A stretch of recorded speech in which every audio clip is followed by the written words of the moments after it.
Hello everyone, welcome to this video segment on Louis Bouyer's book, Introduction to the Spiritual Life, Chapter 9. This is another great chapter by Bouyer. Can't get enough of this book. So let's just dive right in. Page 269, this chapter on apostolic vocations, really including especially what's called secular priesthood or diocesan priesthood, and also religious life, any kind of religious life, different kinds of apostolates associated with religious life. In particular, the mendicant orders that are quite distinct from monastic orders. The monastic orders like the Benedictines and the Carmelites, for example, is more a monastic order, even though they're sometimes called mendicant, but I'd argue they're more monastic than mendicant.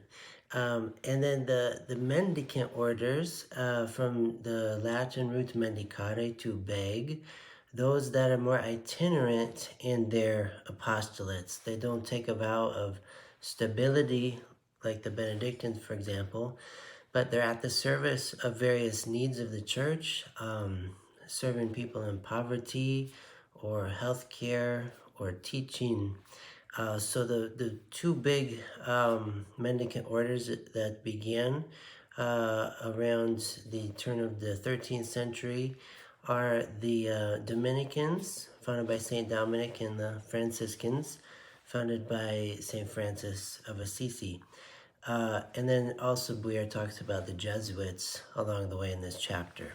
So if we go to page 269, Bouyer writes that these apostolic vocations share something of both the monastic and lay vocations, especially that notion of the mendicant life or the secular priesthood, where there's something involved in a very active pastoral spiritual fatherhood or spiritual motherhood that has a lot to do with the typical lay vocation in marriage, but then also something of the monastic vocation rooted in a fervent life of prayer, a day that's punctuated by hours of prayer, especially the liturgy of the hours, and a lot of things that make the monastic life what it is, in terms of some degree of communal life, but being separated from the secular through the sacrament of holy orders in some cases, but in any case in a kind of apostolate that's at the service of the human family in a very active way, penetrating and permeating the secular realm to a high degree. And page 272, Bouyer says that we should be careful in concentrating too much on the specialization of religious spiritualities, as he calls them, which could result in, we could say, too much amputation of possibility. If we focus too much on like something like Franciscanism or Carmelitism or Dominicism, or if we focus too much on the religious spirituality itself, it can turn into its own thing apart from universal Christian discipleship.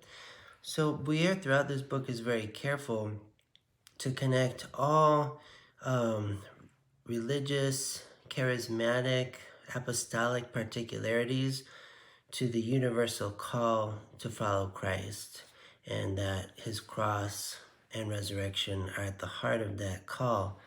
No matter what religious spirituality is adopted, there's a greater whole always involved than any one particular religious spirituality. And so I would say that focusing too much on the particular religious spirituality can end up dissociating it from the greater whole of the church and all the various vocations, charisms, apostolates within the church. Then 273, Bouyer talks a lot in this chapter about the ministerial priesthood, and I know a lot of you in this class are seminarians, so I'm sure you found this chapter very enlightening about the essential mediation of the ministerial priesthood within the church. He talks about many demands of this priesthood, and among them, on page 273, we have a quote at the top. He says, again, this is why the church in the West, without wishing to impose the religious life on all its priests, has at least made it obligatory for them to give to the church herself, in which and for which they are working, the place in their affections and preoccupations that other men give to their family and their home. So he's saying no matter if a man who's a ministerial priest is in religious life or diocesan priesthood, what's in common to both is that this man is to place all his affection and preoccupation in the life of the church herself, just as a married man is going to place all his affection and preoccupation in the life of his wife, his children, his family. So it should be a similar thing for the secular priests or the diocesan priests. He has a lot to say about this throughout the chapter. Then on 279, skipping a few pages ahead, Bouyer talks about what it is to be an apostle.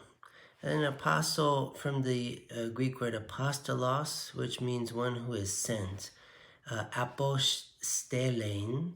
Stelein is like to send in Greek, but it's also where we get the word translated from Latin, stella, or star in English.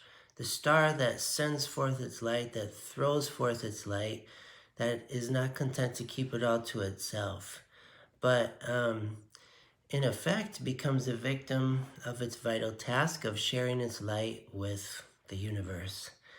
This is what it is to be an apostle, not only to receive the gift of God, but to transmit it.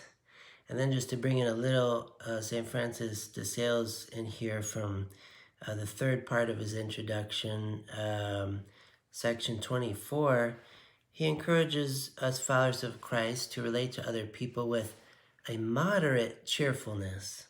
So the main thing is the cheerfulness. We should be joyful, always have joy in the Lord, His church, His gospel. But de Sales brings that virtue ethic to it, a moderate cheerfulness, not always over the top, definitely not melancholic, appearing to people, as Pope Francis says, as if we are always coming from a funeral.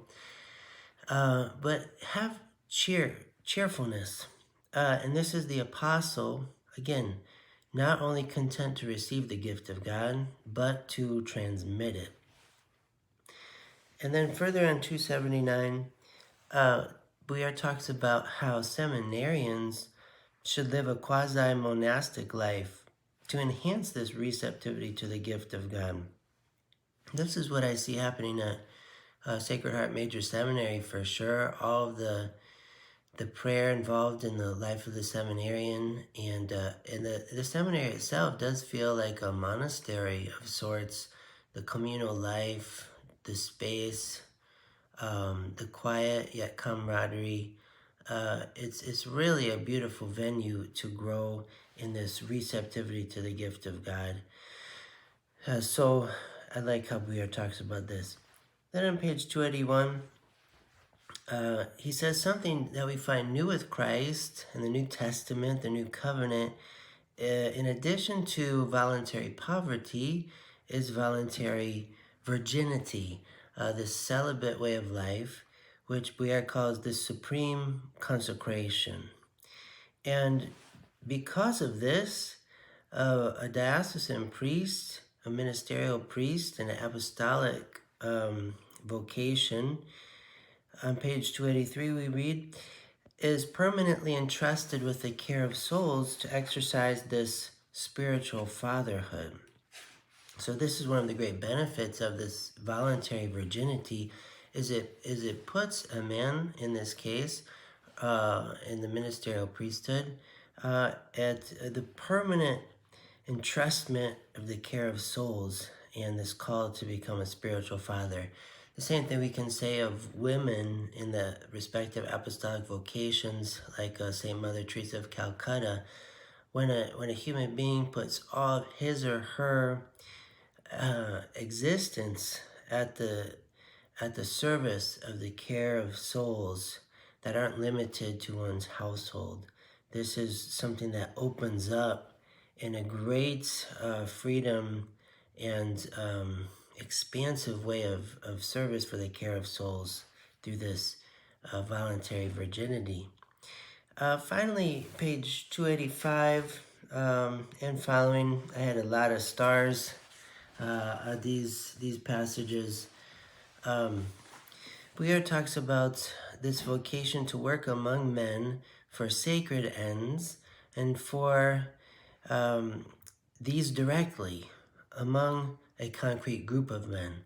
So again, thinking of the diocesan priest, it's a vocation to work among men for sacred ends, always sacred ends, not secular ends. So in commerce and business, a lot of the ends in mind are secular ones. Profit, economic growth, etc. But in the church, the ministerial priest is working for sacred ends, and for these always directly, and among a concrete group of men, the parish community. So Bouyer says that the priest is more like the Baptist, John the Baptist, and not the bridegroom, Jesus. That's a beautiful line that he says. The ministerial priest is to be more like John the Baptist than to Jesus the bridegroom, inasmuch as he is not meant to possess others in any way. In marriage, a man takes a woman to be his wife. The woman takes a man to be her husband. But in this diocesan priesthood, there's not a possessiveness of any person in the parish. And the fact that priests can be transferred, and this also underscores that fact.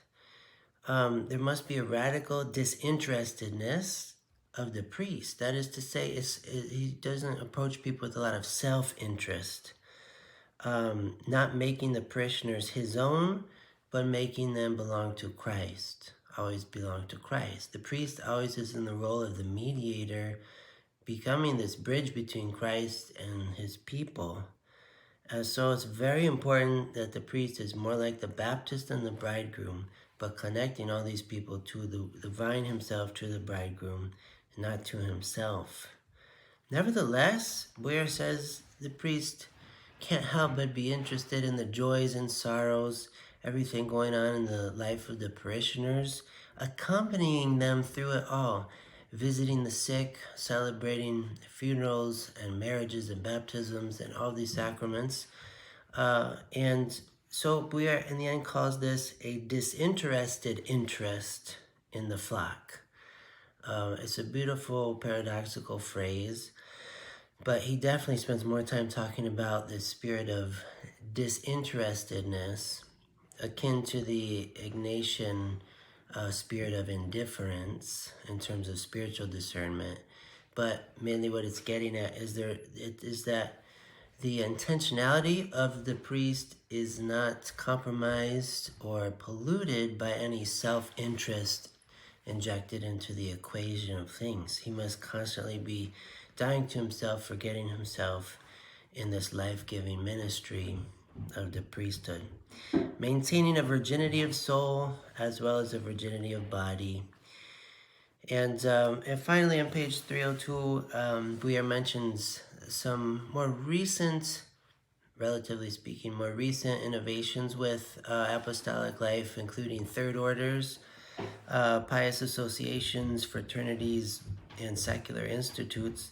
So all these are very fascinating movements within the church, and altogether we're really getting a Catholic view of things, which involves so many different vocations, charisms, apostolates, spiritualities, orders, and it's just a joy to be sharing this with you. Look forward to hearing your thoughts on the discussion board, as always.